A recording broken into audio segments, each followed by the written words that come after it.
হাজির হয়ে গিয়েছি তোমাদের জন্য নতুন একটি ড্রামার গল্প নিয়ে। ড্রামাটির নাম হচ্ছে আনফরগেটেবল লাভ।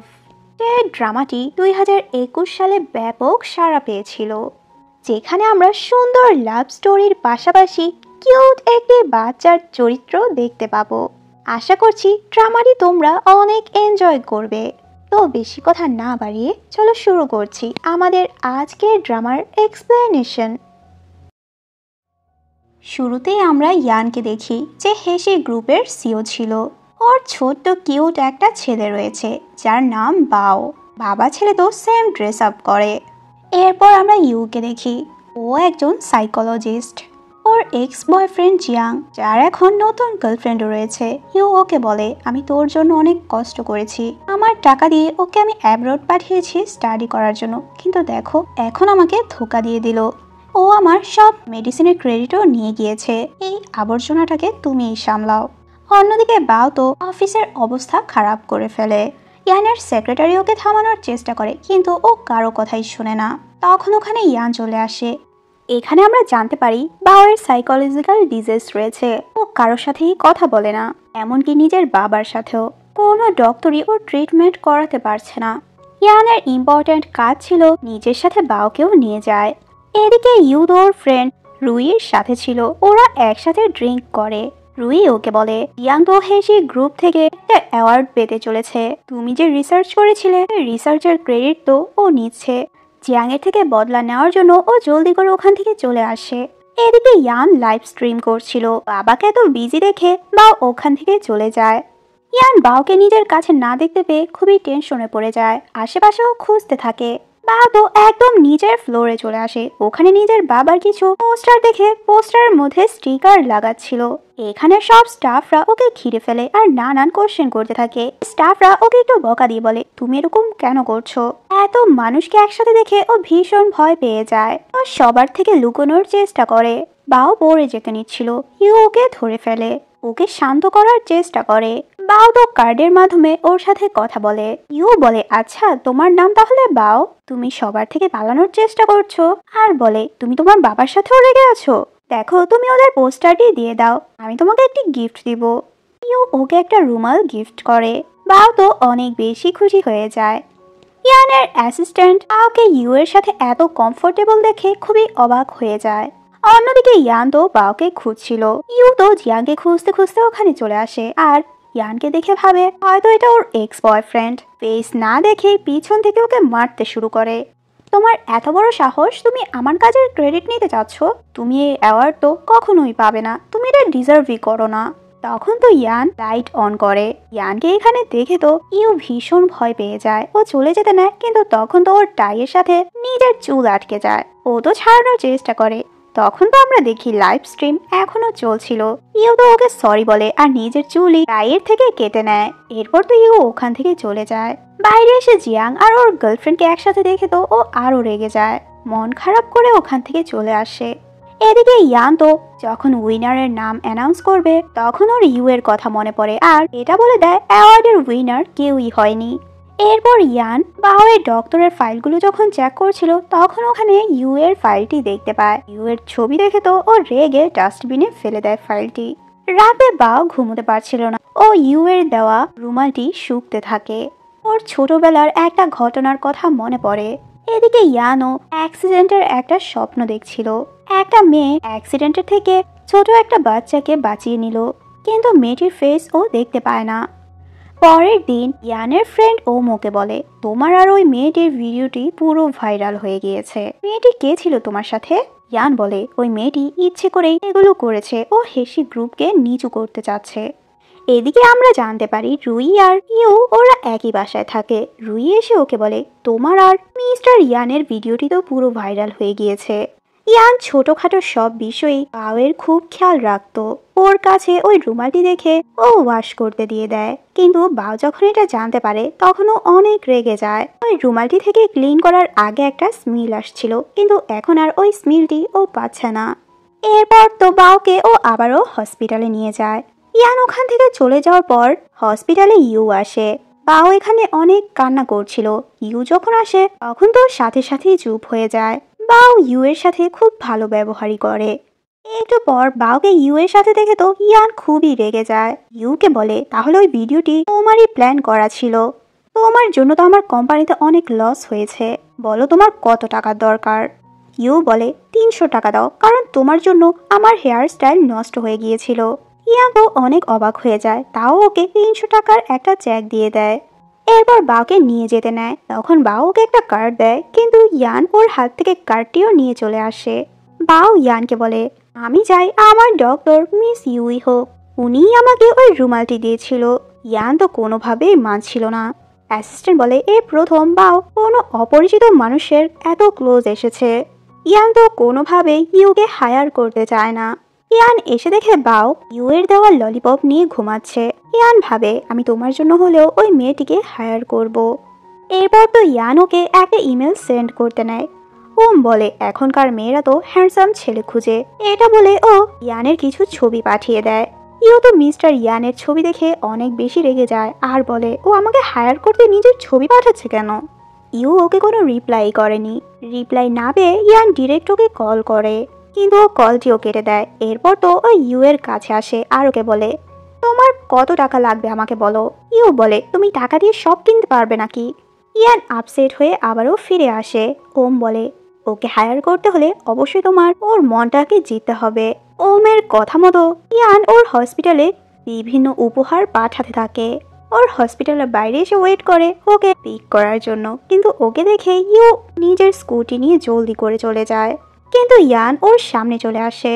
রাস্তায় একটা মেয়েকে কিছু গুন্ডা হ্যারেস করার চেষ্টা করে, তখন তো ইউ মেয়েটিকে বাঁচাতে চলে যায় আর মিস্টার ইয়ান তো পুলিশে কল করে।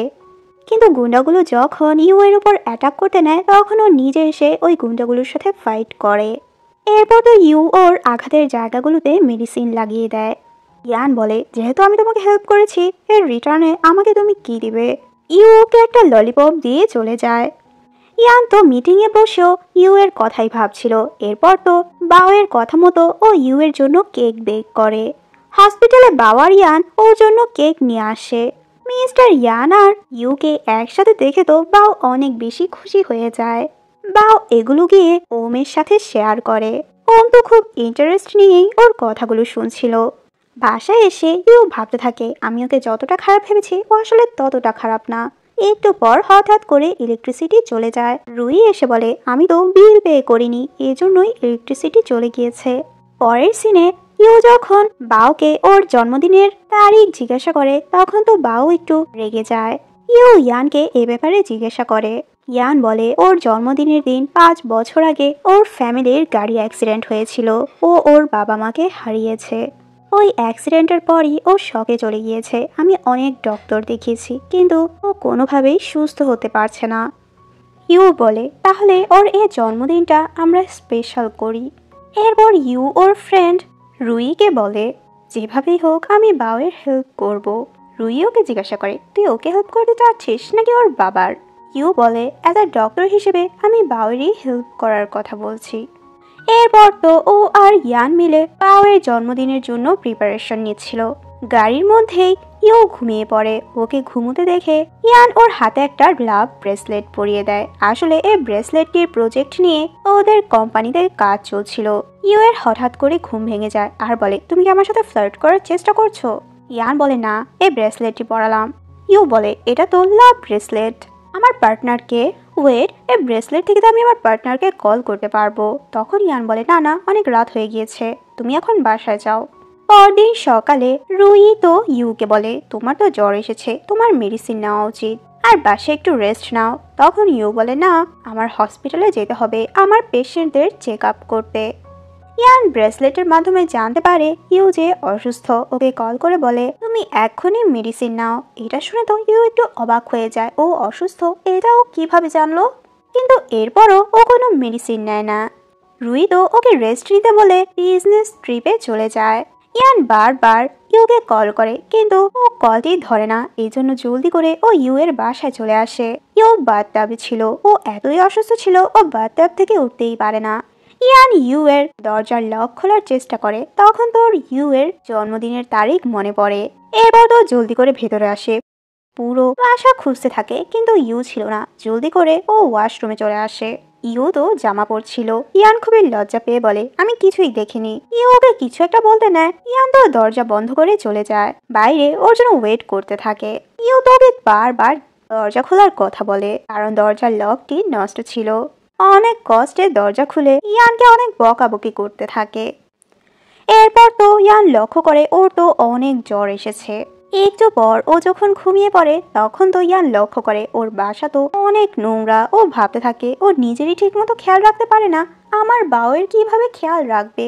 পরদিন সকালে ইউয়ের যখন ঘুম ভাঙে তখন ওর সাথে ও বাউকে দেখতে পায়, আর ওর সামনে ইয়ান ছিল। সারা রাত ইয়ান আর বাউ ওর সাথেই ছিল।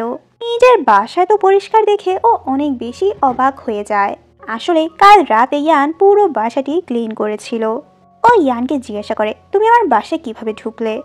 ইয়ান বলে আমি তো অনেকগুলো পাসওয়ার্ডই চেষ্টা করেছিলাম, কিন্তু এরপর তোমার জন্মদিনের তারিখ দেওয়ার পরই লকটি খুলে গেল। ইউ বলে তুমি এটা কিভাবে মনে রাখলে।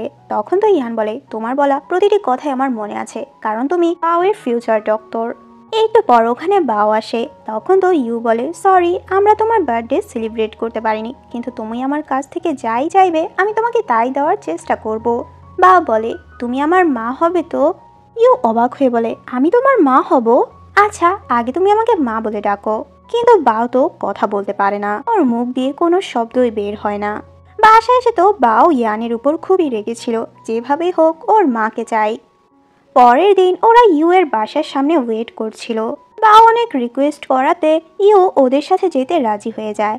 আসলে আমরা দেখি বাউ তো ওমের সাথে মিলে প্ল্যান করেছে কিভাবে ইউ আর ইয়ানকে ক্লোজ আনা যায়।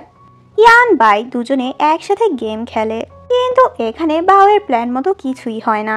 বেচারা খুবই আপসেট হয়ে ওমকে এগুলো মেসেজ করে জানিয়ে দেয়। এরপর ওরা দুজন একটু বাইরে ঘুরতে বের হয়। বাউ দুজনকে দুই কাজে পাঠিয়ে দেয়। তখন ওম ওকে ডেকে নেয়। একটু পর ওরা তো বাউকে দেখতে না পেয়ে খুবই আপসেট হয়ে পড়ে। এরপর তো ওম ওরার বাউয়ের ছবি তুলে ইয়ানকে পাঠিয়ে দেয়, বাউ আমার সাথে আছে, তুমি টেনশন নিও না। ইয়ান এই ছবিটি দেখে একটু স্বস্তি পায়। এদিকে ইউ তো দেখতে পায় একটা পুকুরের মধ্যে বাউয়ের ক্যাপ দেখা যাচ্ছে। তখন তো ভীষণ ভয় পেয়ে যায়, ও পুকুরে নেমে পড়ে বাউকে বাঁচানোর জন্য। তখনই ইয়ান চলে আসে আর বলে তুমি কি বোকা নাকি, একা একা পানিতে কেন নামছো? বাউ একদমই ঠিক আছে, ও আমার ফ্রেন্ড ওমের সাথে রয়েছে। এরপর ওরা দুজন যখন গাড়ির কাছে আসে তখন দেখতে পায় গাড়ি তো এখানে নেই, আর দেখতে পায় তাঁবুর জিনিসপত্র এখানে রাখা আছে। মিস্টার ইয়ান তো বুঝে ফেলে এটা বাউ আর ওমের প্ল্যান ছিল। ওদের দুজনের ফোনের চার্জও শেষ হয়ে গিয়েছে, এজন্য এখানেই ওরা তাঁবু বানিয়ে রাতটি কাটানোর ডিসিশন নেয়। ইয়ান ওকে বকা দিয়ে বলে তোমাকে কে বলেছে পানিতে নামতে, যদি তোমার কিছু হয়ে যেত? ইউ বলে আমার তো বাউয়ের জন্য টেনশন হচ্ছিল। ইয়ান বলে তাহলে কি তুমি বাউয়ের মা হওয়ার জন্য প্রস্তুত নাকি? ইউ বলে মজা করছো নাকি, এমনি তো ওর আসল মা তো আছেই। ইয়ান কথা ঘুরিয়ে বলে অনেক রাত হয়েছে, চলো আমরা ঘুমিয়ে পড়ি। পরের সিনে দেখে জিয়াং এর গার্লফ্রেন্ড তো ইউকে একটা পার্টিতে ইনভাইট করে। এরপর আমরা জানতে পারি আসলে ইউ একজন সার্জেন্ট হতে চেয়েছিল, কিন্তু একবার গাড়ি অ্যাক্সিডেন্টে একটা বাচ্চাকে বাঁচানোর সময় ও হাতে অনেক আঘাত পেয়েছিল, যার কারণে ও সার্জেন্ট হতে পারেনি। কিন্তু এখনো সাইকোলজিস্ট হয়েও ভীষণ খুশি আছে। এদিকে ইয়ান আর বাউ তো খুব সুন্দরভাবে রেডি হয় পার্টি অ্যাটেন্ড করার জন্য। ইউ এই পার্টিতে আসে, এখানে তো ওকে অনেক সুন্দর লাগছিল। ইয়ান তো ওকে দেখে হা করে ওর দিকেই তাকিয়ে থাকে। তখন তো জিয়াং এর গার্লফ্রেন্ড ইউ এর সাথে মিস্টার ইয়ানের ওই ভাইরাল ভিডিওর কথা বলে ওকে নানান কথা শোনাতে থাকে। তখন তো মিস্টার ইয়ান ওর হাত ধরে ওকে স্টেজে নিয়ে আসে আর সবার সামনে ওকে প্রপোজ করে। সবাই তো অনেক বেশি অবাক হয়ে যায়, কিন্তু আমাদের বাউ অনেক খুশি ছিল। ইউ বলে কি বলছো এসব? ইয়ান বলে তুমি এখনই রাজি হয়ে যাও, না হলে তোমার ওই এক্স এর গার্লফ্রেন্ড তো তোমাকে আরো ইনসাল্ট করবে। ইউ তখন বলে হ্যাঁ আমিও তোমাকে পছন্দ করি। এরপর তো ইয়ান ওকে একটি রিং পরায় আর সাথে সাথে ওকে কিস করে বসে। ইউ অনেক বেশি অবাক হয়ে যায়। রুই তো এই ব্যাপারটি নিয়ে ইউ এর সাথে অনেক মজা নিচ্ছিল। ইউ ভাবতে থাকে ও এরকম একটা সিচুয়েশনে আমাকে কিস করলো, তাও পুরো জেন্টলম্যানের মতো। আমার তো মনে হচ্ছিল না ও এগুলো অ্যাক্টিং করছে। তখনও ওই রিংটি খুলতে নেয়, কিন্তু এমন জোরেই টান দেয় রিংটি খুলে কোথাও হারিয়ে যায়। ও আর রুই মিলে এরপর রিংটি খুঁজতে থাকে, কিন্তু কোথাও খুঁজে পায় না। এই রিংটি অনেক বড় আর এক্সপেন্সিভ ছিল, যেটা তো ইউ অ্যাফোর্ডই করতে পারে না। ও ভাবতে থাকে ও এখন কি করবে। ওর আর ইয়ানের রিলেশনশিপের কথা তো পুরো সোশ্যাল মিডিয়াতে চর্চা হচ্ছিল, কিন্তু এতে তো ইউ এর কিছুই যায় আসে না। ওর রিংটি নিয়ে ভীষণ টেনশন হচ্ছিল, যে কোনো সময় ইয়ান ওর কাছ থেকে রিংটি চাইতে পারে, তখনও এটা কিভাবে দিবে। একটু পর ওর কাছে ইয়ানের কল আসে, বাওয়ের অ্যাপয়েন্টমেন্টের কথা বলে। ইয়ানের কাছে ওম এসে জিজ্ঞাসা করে, তোমার আর এই মেয়েটির মধ্যে কি চলছে, এগুলো কি সত্যি নাকি? তখন ইয়ান বলে, আমি আমার বাওয়ের জন্য সবই করতে পারি। ইউ যখন হসপিটালে আসে তখন তো দেখতে পায় পুরো হসপিটালটি খুব সুন্দরভাবে ডেকোরেট করা। তখন ওর সাথে ইয়ানের দেখা হয়, ওকে জিজ্ঞাসা করে এগুলো কি হচ্ছে, আর সোশ্যাল মিডিয়াতে আমাদের নিয়ে তো অনেক চর্চা হচ্ছে, আমরা নাকি বিয়ে করব। ওই প্রপোজাল কিস সবই তো মিথ্যে ছিল। তখন ইয়ান বলে, কিস মিথ্যে ছিল কিন্তু প্রপোজালটি সত্যিই ছিল। ইউ বলে, তুমি কি পাগল নাকি? আমরা তো একজন আরেকজনকে ভালো মতো চিনিই না। ইয়ান বলে, তুমি কি ভয় পাচ্ছ বিয়ের পর যদি আমার প্রেমে পড়ে যাও?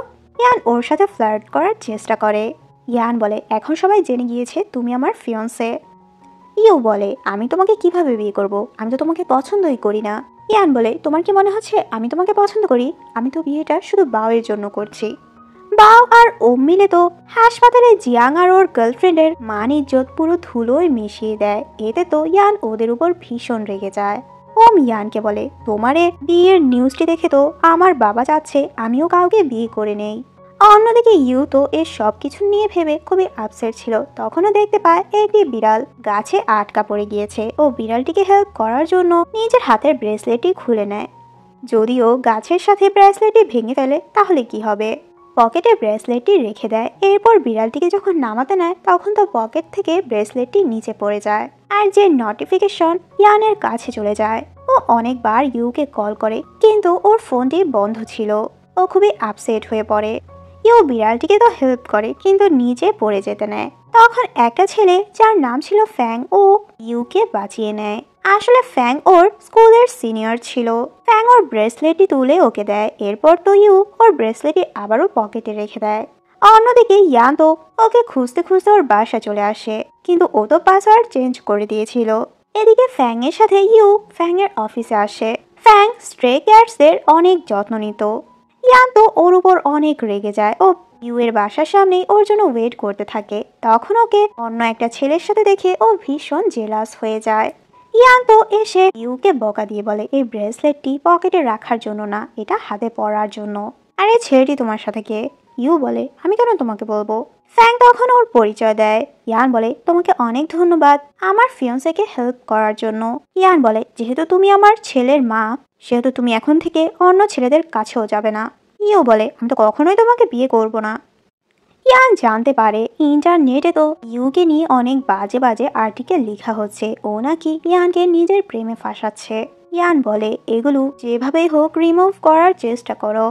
রুই ইউকে এসে বলে, তোমার ব্যাপারে ইন্টারনেটে যে বাজে বাজে নিউজগুলো ছড়িয়েছিল এক রাতের মধ্যে সব নিউজগুলো গায়েব হয়ে গেল।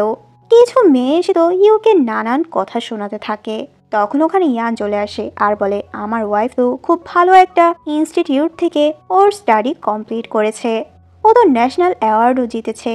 আর এই হসপিটালে ওই একমাত্র ইয়াং ডক্টর, ও কত পেশেন্টের ট্রিটমেন্ট করছে, এতে তো আমি অনেক লাকি ও আমার ওয়াইফ। এতে তো ইউ অনেক বেশি খুশি হয়ে যায়। ইয়ান ওকে সরি বলে ওই নিউজগুলোর জন্য, আর বলে, আমি এমনিতে কাউকে সরি বলি না, এই প্রথম তোমাকে সরি বললাম। ইউ বলে, সরি বলেছো এটা তেমন বড় কথা না, কিন্তু এটা তো বুঝে গেলে তোমার আর আমার বিয়ে ইম্পসিবল। ইয়ান বলে, আমি তো বিয়ের জন্য না করিনি, কিন্তু তুমি না কেন করছো? ইউ বলে, অবশ্যই বিয়ের আগে তো ডেট করা উচিত। ইয়ান বলে, ও আচ্ছা, তাহলে তুমি আমাকে ডেট করতে চাচ্ছ? ইউ বলে, একদমই না, আমি এটাই বলতে চাচ্ছি একজন আরেকজনকে বিয়ে করার আগে অবশ্যই তাদের সম্পর্কে ভালো মতো জানা উচিত। বাসায় এসে ইউ ইয়ানের কথা ভেবে অনেক খুশি হয়ে যায়। ও কিভাবে আজকে সবার সামনে ওর এত প্রশংসা করছিল। একটু পর তো ওর বাসায় ওর বাবা মা চলে আসে।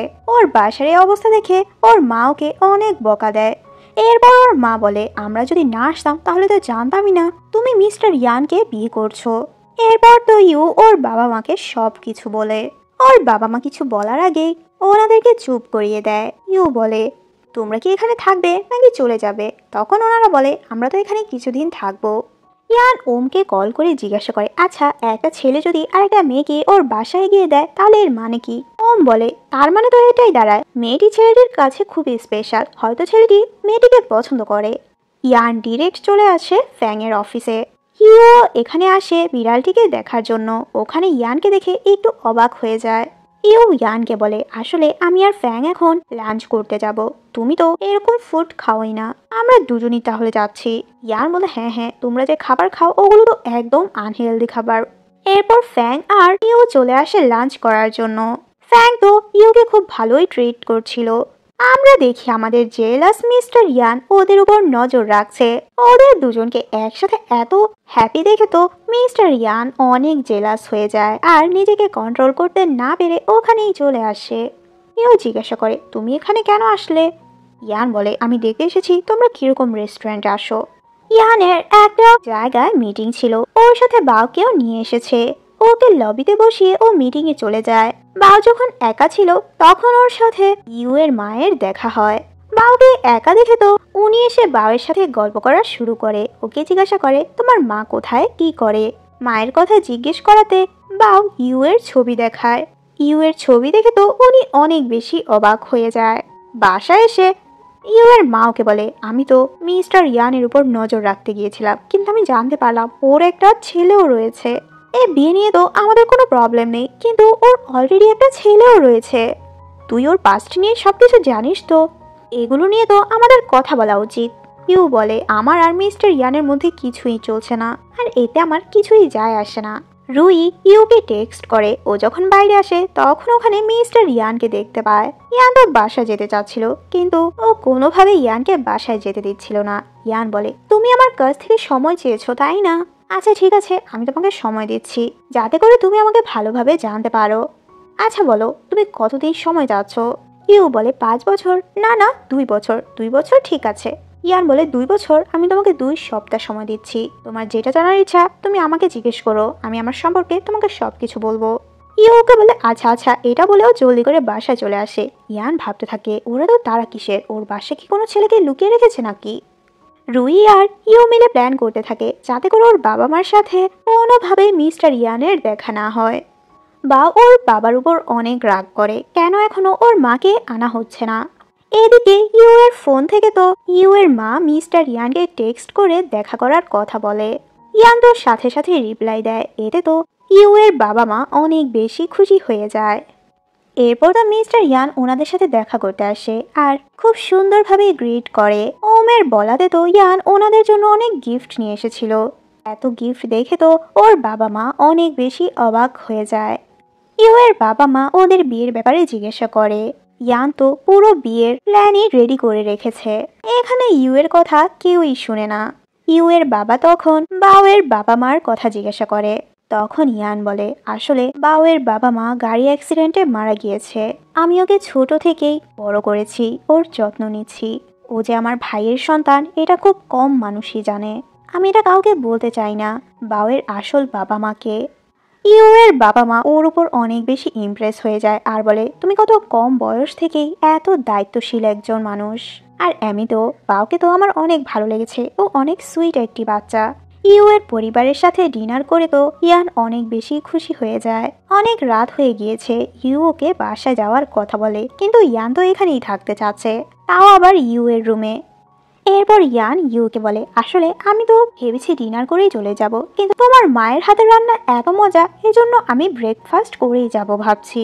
কে বিছানায় ঘুমাবে, কে সোফায় ঘুমাবে, এটা নিয়ে ওদের দুজনের মধ্যে তুমুল ঝগড়া হয়।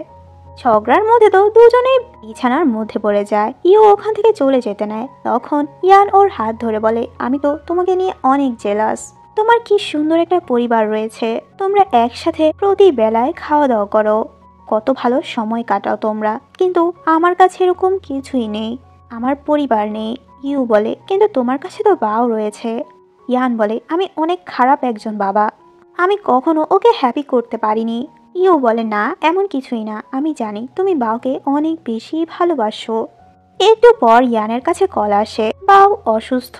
এরপর তো ইউ আর ইয়ান ওরা দুজনেই হসপিটালে বাওকে দেখতে আসে। ইয়ান ওকে অনেক জোর করে মেডিসিন খাওয়ার জন্য, কিন্তু ও কোনোভাবেই মেডিসিন খেতে চাচ্ছিল না। কিন্তু ইউ যখন ওকে মেডিসিন খাওয়ার কথা বলে সাথে সাথেই বাও মেডিসিন নেওয়ার জন্য রাজি হয়ে যায়। ইয়ান অনেক বেশি অবাক হয়ে যায়, এত বছর ধরে আমি ওকে এত ভালোবাসা দিচ্ছি, আমার কথা তো ওই ছেলে শুনেই না। ইয়ান বলে, আসলে আমি যখন কাজে থাকি তখনও বাসায় একাই থাকে, এই প্রথম ও কোনো অপরিচিত মানুষের এত কাছাকাছি আসছে। আচ্ছা, অনেক রাত হয়ে গিয়েছে, তোমার এখন বাসা যাওয়া উচিত। ইউ যাওয়ার সময় তো বাও ওকে ওর ললিপপ দেয়। ইয়ান বলে ও তো সহজে ওর জিনিসপত্র কাউকেই দেয় না। বাও তখন ইউকে ইশারা করে ওর সাথে একই বেডে ঘুমানোর জন্য। ইউ বলে, আচ্ছা তাহলে আজকে রাত আমি বাওয়ের সাথেই থাকবো। এ প্রথম বাও ওর মুখ থেকে সাউন্ড বের করে, ইউকে ও মা বলে ডাকে। এতে করে ইয়ান আর ইউ অনেক বেশি খুশি হয়ে যায়। পরদিন সকালে ইউ এর যখন ঘুম ভাঙে তখন ওর মনে পড়ে ও তো বাওকে প্রমিস করেছিল যদি বাও ওকে মা বলে ডাকে তাহলে ওর মা হয়ে ওর দায়িত্ব পালন করবে। এগুলো ভেবে ওর জিনিসপত্র নিয়ে হসপিটাল থেকে লুকিয়ে চলে যেতে নেয়।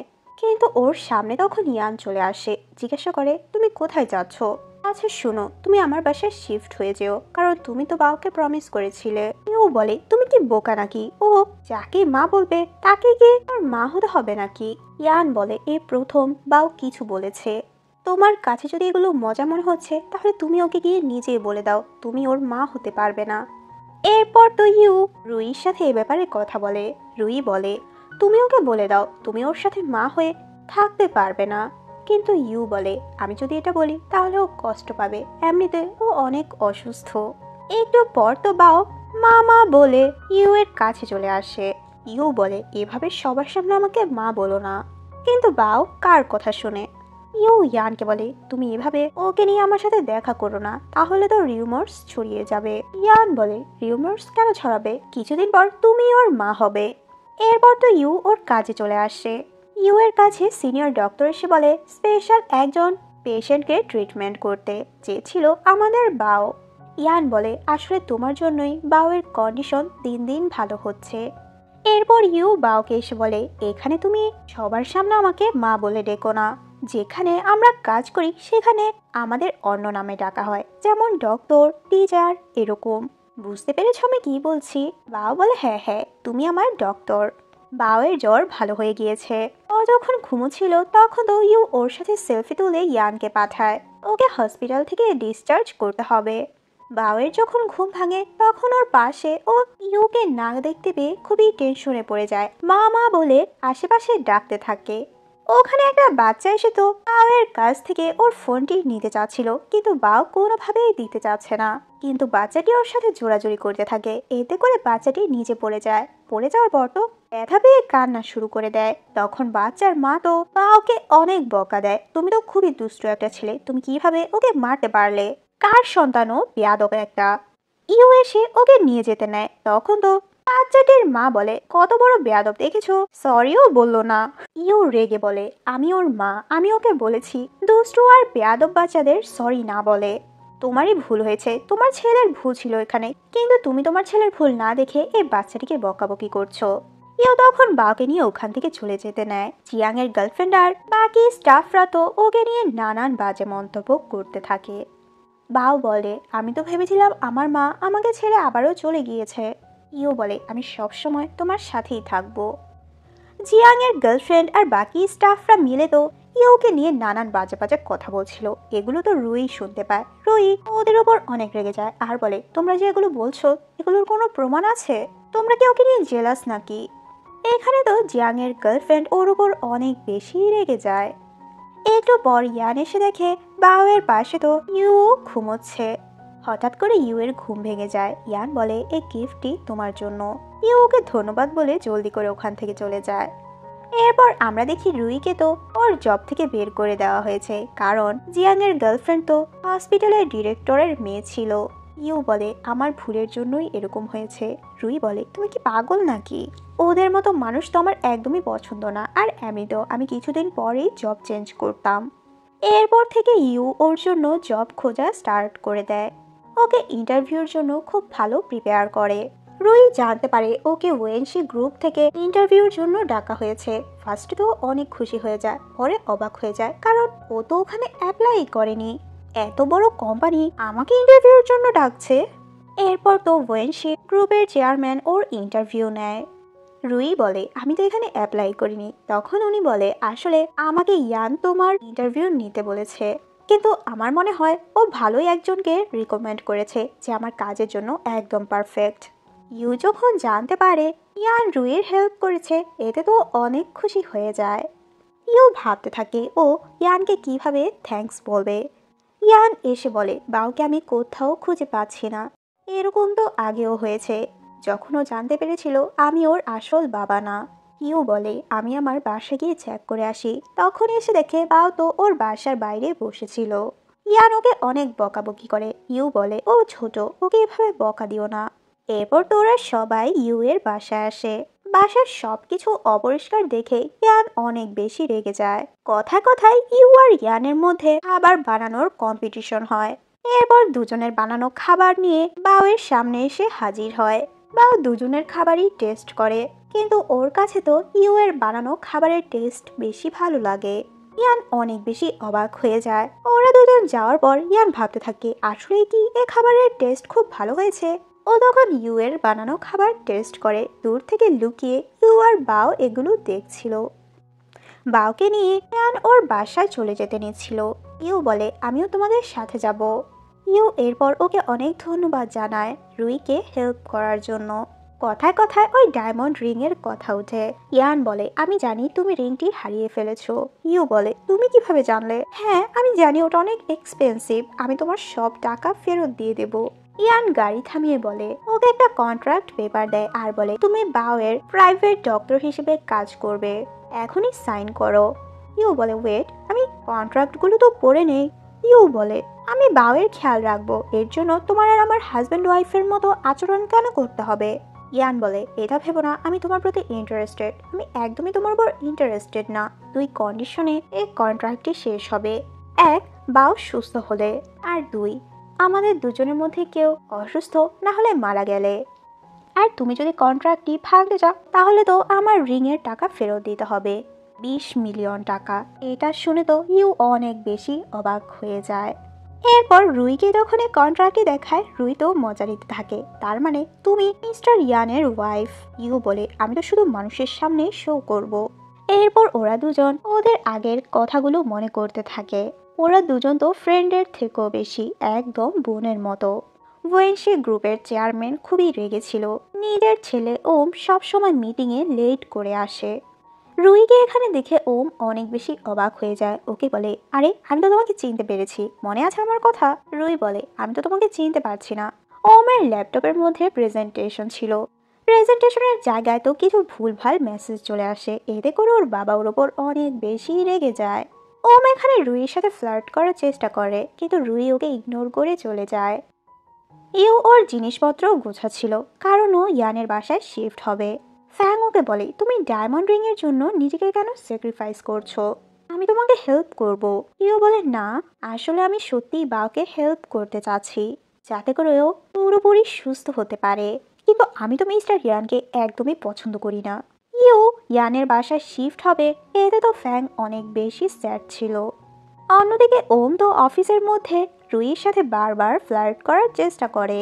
আসলে ওর বাবা ওদের অফিস থেকে সব মেয়েদেরকে ফায়ার করে দিয়েছে, কারণ ওম সারাদিনই এই মেয়েদের নিয়ে ব্যস্ত থাকে, ও কাজে ফোকাস করে না। এতে করে তো ওমের খুবই কষ্ট হচ্ছে, এখন আর ও মজা মাস্তি করতে পারে না। এজন্যই ও রুইয়ের সাথে বারবার ফ্লার্ট করতে আসে, যাতে করে ওর প্রপোজালে রুই রাজি হয়ে যায়। আজকে তো ইউ মিস্টার ইয়ানের বাসায় শিফট হবে, তখন ইয়ানের অ্যাসিস্ট্যান্ট এসে ওকে একটা ফাইল দেয়। ইউ যে বিল্ডিং এ থাকে পুরো বিল্ডিংটি তো ইয়ান কিনে নিয়েছে। ইয়ান বাইরে ওয়েট করছিল। ইউ ওই ফাইলটি নিয়ে খুব অবাক হয়ে দৌড়ে আসছিল, পা পিছলে পড়ে যেতে নেয়। ওর সামনে ইয়ান ছিল। ইয়ান ওকে অবস্থা দেখে নিজে সরে যায়, আর ইউ তো ওর পায়ের উপর গিয়ে পড়ে। ইউ ওকে অনেক বকাবকি করে, কেন তুমি আমার হেল্প করনি?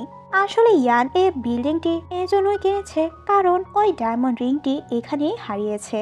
এই রিংটি তো ওদের ফ্যামিলির রিং ছিল, এজন্যই রিংটি ওর কাছে অনেক ইম্পর্ট্যান্ট। এরপর তো ইয়ান ওকে বলে তুমি এখনই কন্ট্রাক্টে সাইন করো। একটু পর আমরা দেখি ফাইনালি ইউ ওই বাসায় শিফট হয়ে যায়। ইয়ান ওকে অনেক অনেক রুলস বলে। ইউ এত বড় বাসা আর এত পরিষ্কার দেখে অনেক বেশি অবাক হয়ে যায়। ইয়ান বলে আমরা যে কাপল না, এই বিষয়টা আমাদের সিক্রেট রাখতে হবে। আর ওকে অ্যাটাচ রুমে নিয়ে আসে, যাতে করে বাও ওদের উপর সন্দেহ না করে। বাওয়ের সন্দেহ দূর করার জন্য তো ওরা ওর সামনে কাপল হওয়ার অভিনয় করে, কিন্তু ওরা দুজন তো একটুও রোমান্টিক হতে পারছিল না, যেগুলো দেখে বাওয়ের তো সন্দেহ হয় ওরা যে এগুলো ওর সামনেই অ্যাক্ট করছে। কিন্তু হঠাৎ করেই ওরা দুজন যখন অনেক ক্লোজ চলে আসে তখন দুজনেই নার্ভাস হয়ে যায়, আর এতে তো আমাদের বাও অনেক বেশি খুশি হয়ে যায়। ইয়ানের তো ইসে ছিল বাসায় কেউই আনহেলদি খাবার খেতে পারবে না। ইউ তো লুকিয়ে লুকিয়ে নিজের জন্য নুডলস বানায়, বাও ওর সাথে এসে জয়েন হয়। ইয়ানকে আসতে দেখে ওরা দুজনেই লুকিয়ে পড়ে। এদিকে আমরা দেখি ওয়েনশি গ্রুপের যে মেয়েগুলোকে ফায়ার করা হয়েছিল ওরা আবারও কাজে জয়েন হয়। আসলে রুই তো চেয়ারম্যানের সাথে কথা বলেছে এ ব্যাপারে, যার কারণে চেয়ারম্যান রাজি হয়েছে ওদেরকে ফিরিয়ে আনতে। এতে করে ওম রুইর উপর অনেক বেশি খুশি হয়ে যায়। বাও চাচ্ছিল ঘুরতে যেতে, ইউ বলে চলো আমরা তাহলে সবাই মিলে অ্যামিউজমেন্ট পার্কে যাই, কিন্তু ইয়ান বলে না আমরা মিউজিয়ামে যাব।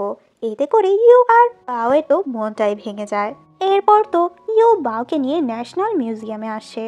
ইয়ান তো ওদের কোনো মিউজিয়ামের নামই বলেনি, এই জন্যই ওরা ন্যাশনাল মিউজিয়ামে চলে এসেছে। অন্যদিকে অ্যাসিস্ট্যান্ট যখন জানতে পারি ইয়ান মিউজিয়ামে যাবে তখন বলে আজকে তো মিউজিয়াম বন্ধ। আর এদিকে দেখি বৃষ্টিও শুরু হয়ে যায়। ও বাওকে নিয়ে জলদি করে ওখান থেকে বের হওয়ার চেষ্টা করে, তখন তো ইয়ান ওদের কাছে ছাতা নিয়ে চলে আসে। বৃষ্টিতে ভেজার কারণে ইউ আর বাওয়ের ঠান্ডা লেগে গিয়েছে। ইয়ান ওদের অনেক বকাবকি করে আর ওই নুডলসের প্যাকেটও দেখে ফেলেছিল। ওর কথা না মানার জন্য ওদের দুজনের থেকে সব স্ন্যাক্স নিয়ে নেয়। ওরা যাওয়ার পর নিজেই ওগুলো খেতে থাকে। ইয়ান যখন ঘুমাচ্ছিল ইউ আর বাও রিভেঞ্জ নেওয়ার জন্য ওর মুখে তো কলম দিয়ে আঁকতে থাকে। মিস্টার ইয়ানের যখন ঘুম ভাঙে তখন ওর সামনে ইউকে দেখতে পায়, আর ইউ তো ওকে দেখে ভয়ে নিজের মুখে আর্ট করে দৌড় মারে। ইউ বাওকে নিয়ে পার্কে আসে, এখানে ও বাওয়ের সাথে ফুটবল খেলছিল, তখন ওখানে ফ্যাংও চলে আসে। বাওয়ের কন্ডিশন জানার পর তো ফ্যাং ওকে একটা স্পেশাল স্কুলে ভর্তি করানোর কথা বলে। ওকে তো ওই স্কুলটিও দেখায়, এটা বাও আর ইউ এর অনেক বেশি ভালো লাগে। ইউ এসে ইয়ানকে এ ব্যাপারে বলে বাওকে ওই স্কুলে অ্যাডমিট করাতে। ইয়ান যখন ওদের পার্কের ছবি দেখে তখন তো অনেক রেগে যায়, কারণ ওই ছবির মধ্যে ফ্যাং ছিল। আর রেগে বলে আমি কখনো ওকে ওই স্কুলে অ্যাডমিশন করাবো না। ইউ এতে অনেক বেশি রেগে যায়, ওর কোনো কথারই দাম নেই, এই জন্য রেগে নিজের জিনিসপত্র নিয়ে আবারও বাসায় চলে আসে। ও বাসায় এসে খুবই স্যাড ছিল, রুই ওকে বোঝানোর চেষ্টা করে। একটু পর বাওয়ের কল আসাতে ইউ অনেক বেশি খুশি হয়ে যায়।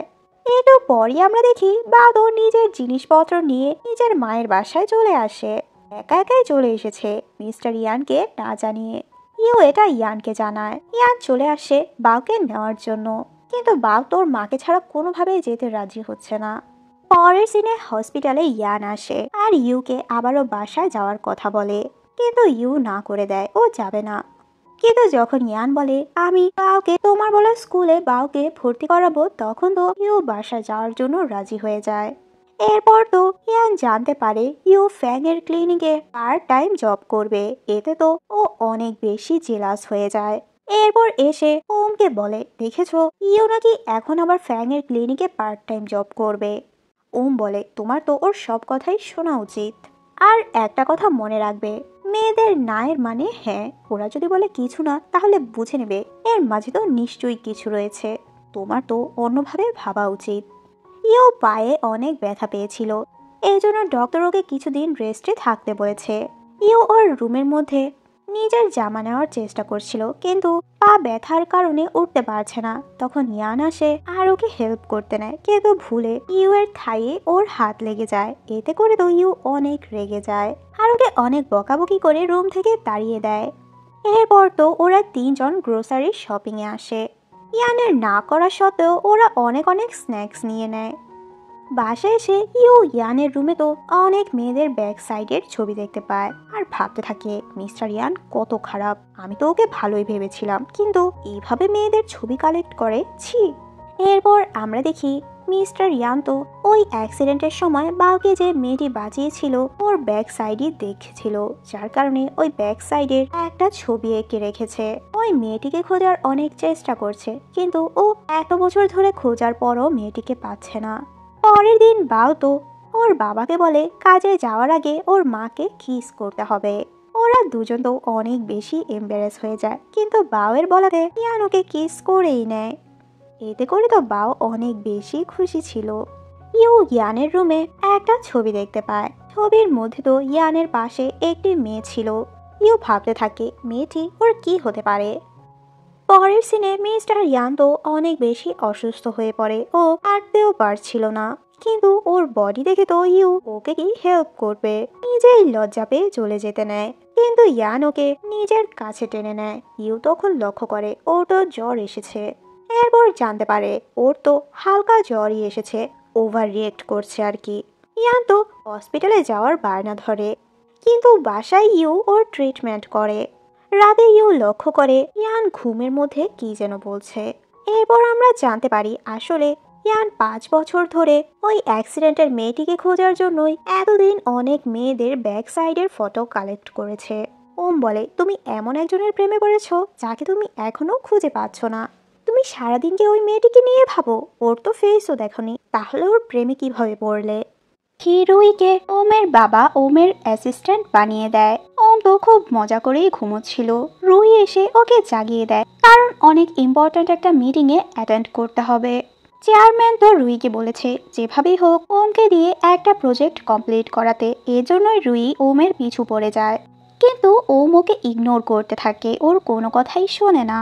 ওম যেখানেই যাচ্ছে রুই সেখানেই পৌঁছে যায়। এতে করে তো ওর অবস্থা একটু খারাপ হয়ে যায়। সারাদিন হিল পরে থাকার কারণে পায়ে খুব ব্যথা পায়।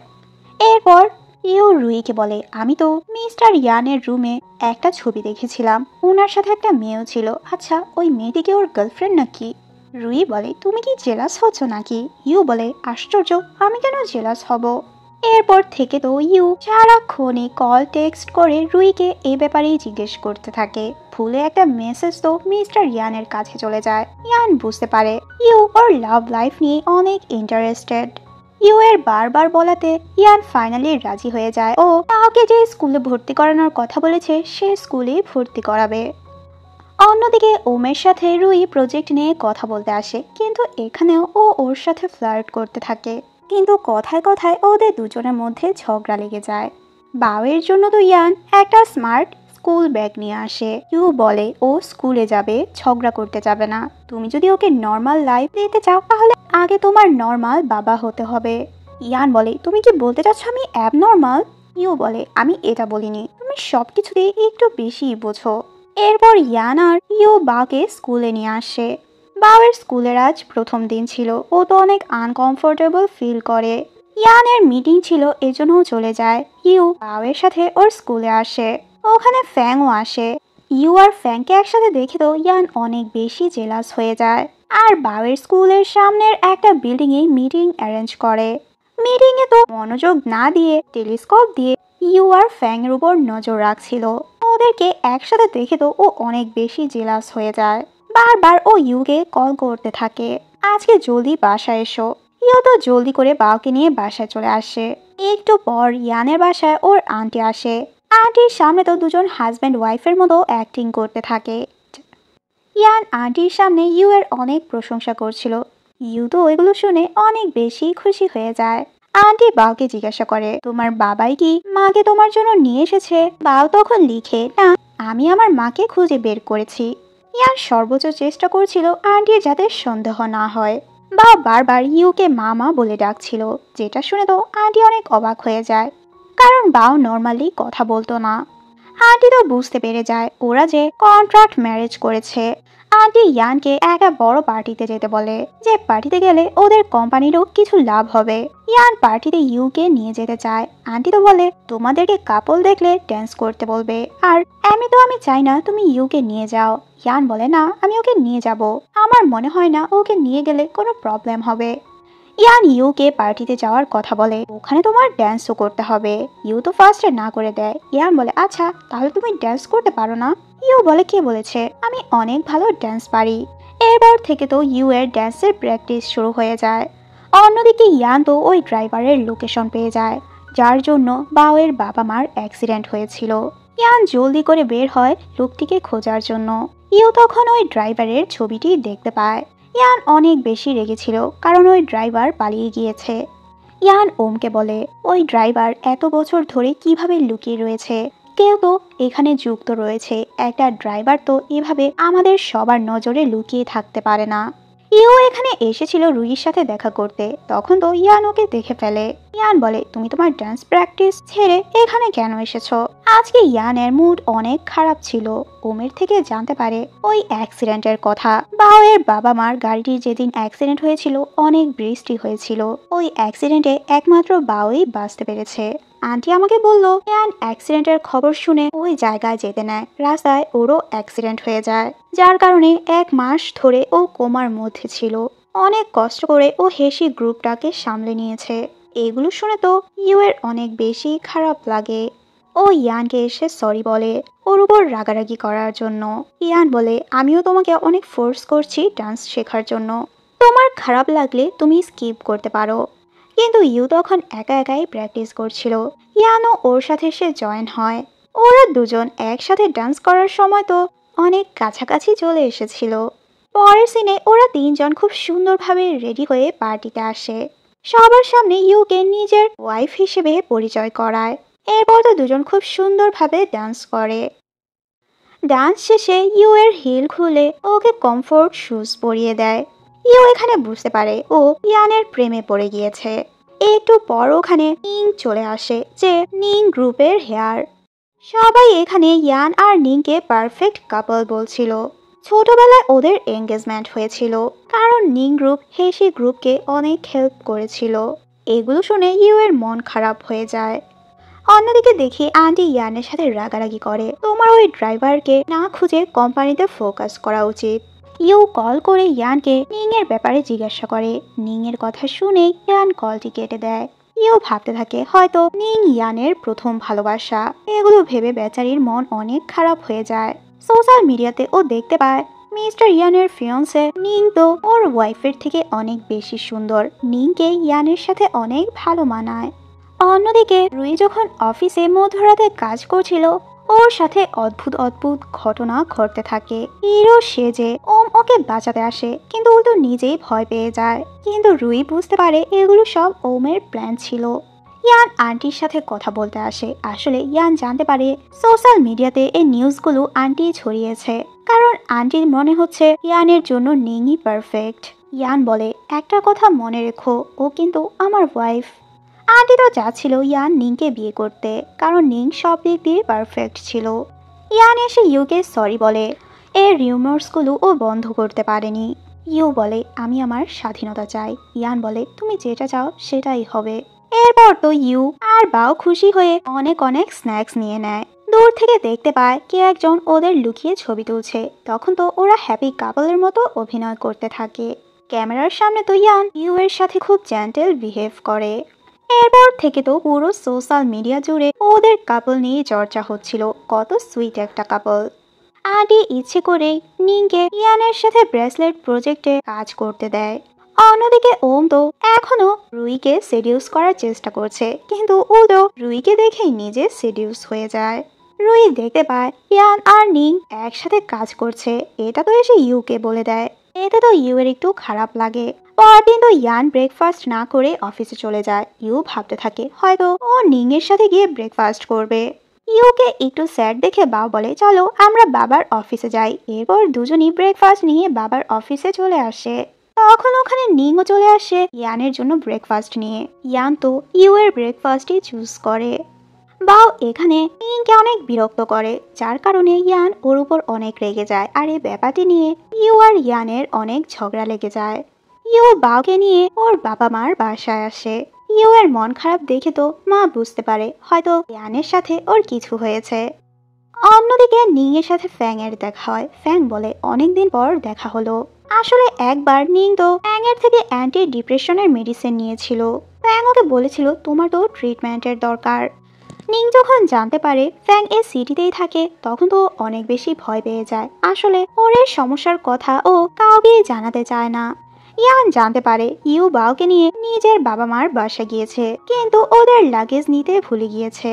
এরপর ইউ এর বাসায় তো ইয়ানের সেক্রেটারি আসে ওই লাগেজগুলো নিয়ে। ইউ এর মনটা খারাপ হয়ে যায়, ও তো ভেবেছিল ইয়ান আসবে। হঠাৎ করে ইউ এর বাবা অনেক অসুস্থ হয়ে পড়ে। ডক্টর বলে ওনার কন্ডিশন অনেক সিরিয়াস। ইউ আর ওর মা অনেক কান্না করতে থাকে। একটু পর রুইও ওখানে চলে আসে।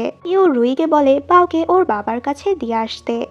ইয়ান যখন বাউয়ের থেকে জানতে পারে ইউ এর বাবা অসুস্থ, তখন ও বাউকে নিয়ে আবারও হাসপাতালে চলে আসে। ইউ এর বাবার অপারেশনের অনেক রিস্ক ছিল, যার কারণে ইউ অনেক ভেঙে পড়ে। ইয়ান ওকে সান্ত্বনা দেয়, এরপর ডক্টরের সাথে কথা বলে ভালো মেডিকেল টিম যাতে এই অপারেশনটি করে। ইউ এর মম ওকে অনেক অনেক ধন্যবাদ জানায়। ইউ ইয়ানকে বলে তুমি আমার এত হেল্প কেন করছো? ইয়ান বলে কারণ তুমি আমার ওয়াইফ। ইউ বলে কিন্তু তোমার আর নিং এর তো এঙ্গেজমেন্ট হয়েছে। ইয়ান বলে কিসের এঙ্গেজমেন্ট? আমাদের তো ছোটবেলায় হয়েছিল, আমরা ছোট ছিলাম, এখানে সিরিয়াস হওয়ার কি আছে? ইউ এর বাবার অপারেশন সাকসেসফুল হয়েছে, এতে সবাই অনেক খুশি হয়ে যায়। আন্টি যখন জানতে পারে ইয়ান মিটিং ছেড়ে ইউ এর সাথে হসপিটালে ছিল, তখন উনি অনেক রেগে যায় আর বলে তোমার তো অপরিচিত লোকদের এত হেল্প করার দরকার নেই, তোমাকে আমি কয়বার বলবো তোমার হেসি গ্রুপে ফোকাস করা উচিত। ইয়ান বলে উনি তো আমার অপরিচিত কেউ ছিল না, আমার ফাদার ইন ল। এরপর তো ইয়ানের বলাতে আন্টিও ইউ এর ফ্যামিলির সাথে দেখা করতে আসে। আন্টি এখানে লক্ষ্য করে বাও এ ফ্যামিলির সাথে অনেক ক্লোজ ছিল, সবার সাথে ও খুব সুন্দরভাবে মিশে গিয়েছে। এরপর তো ইউ ওমকে ব্যাক সাইড ছবিটির মেয়ের কথা জিজ্ঞাসা করে। ওম বলে ওই মেয়েটি তো ইয়ানের ভালোবাসা, ওই তো বাওকে অ্যাক্সিডেন্ট থেকে বাঁচিয়েছিল, কিন্তু এত বছর ধরে খোঁজার পরও ওই মেয়েটিকে কোথাও পায়নি। এদিকে রুইয়ের অফিসে তো ওর ভাই এসেছে ওর থেকে টাকা নেওয়ার জন্য। রুই ওকে এখান থেকে চলে যেতে বলে, কিন্তু ও যেতে চাচ্ছে না। তখন রুই ওখান থেকে চলে যায়। ওম ওদের দুজনকে একসাথে দেখে ভাবতে থাকে হয়তো ছেলেটি ওকে ডিস্টার্ব করছে, কিন্তু যখন ও জানতে পারে রুইয়ের ভাই, তখন তো ওকে খুব ভালোভাবেই ট্রিট করে। রুই বাসায় তো শাওয়ার নেওয়ার সময় ইউ এর ওই ডায়মন্ড রিংটি খুঁজে পায়। এরপর তো খুব খুশি হয়ে ইউকে রিংটি দেয় আর বলে এই রিংটি দিয়েই তুমি নিংকে হারাতে পারবে। ইয়ান আর ইউ বাওকে নিয়ে ইউ এর বাসায় আসে। ইউ এর বাবা মা অনেক বেশি খুশি হয়। ওরা সবাই যখন একসাথে ডিনার করছিল, ইউ এর মা তো বাওকে বলে আমাকে গ্র্যান্ডমা বলে ডাকো। বাও তখন সুন্দর করে গ্র্যান্ডমা বলে ডাকে। সবাই তো অনেক বেশি খুশি হয়ে যায়। ও তো গ্র্যান্ডপা বলেও ডাকে। ইয়ানকে বাবা বলতে বলে, ও তো বাবা বলতে পারে না। এতে তো ইয়ানের মনটা অনেক খারাপ হয়ে যায়। একটু পর লিং ইয়ানকে কল করে হোটেলে ডাকে মিটিং এর জন্য। ইয়ান যাওয়ার পর তো ইউ ভীষণ রেগেছিল হোটেলের এই ব্যাপারটি নিয়ে। এরপর রুইয়ের সাথে এসে শেয়ার করে। রুই ওকে খুব সুন্দর করে রেডি করে হোটেলে পাঠানোর জন্য। ফ্যাং ইউকে হোটেলে দিয়ে যায়। লিফটের মধ্যে ইউ এর সাথে একটা লোক ছিল। ও তো ভাবে লোকটি হয়তো বাজে অ্যাঙ্গেলে ইউ এর ছবি তুলছে, এতে করে তো লোকটির সাথে ইউ এর ঝগড়া লেগে যায়। কিন্তু একটু পর ইউ জানতে পারে এই লোকটির সাথে ইয়ানের আজকে মিটিং ছিল। লোকটি তো ওদের সাথে কোঅপারেট করতে না করে দেয়। নিং এসে ওকে অনেক বকাবকি করে, তোমার জন্যই আজকে এরকম হয়েছে, আর আমি জানতে পেরেছি তোমরা দুজন তো রিয়েল কাপল না, আর তুমি এটা অবশ্যই দেখবে, ইয়ানের সাথে তো আমার বিয়ে হবেই। এগুলো শুনে ইউ এর মন অনেক খারাপ হয়ে যায়। ও এসে ইয়ানকে সরি বলে। ইয়ান বলে চলো আমি তোমাকে বাসায় দিয়ে আসি, কিন্তু ইউ তখন ফ্যাং এর সাথে চলে আসে।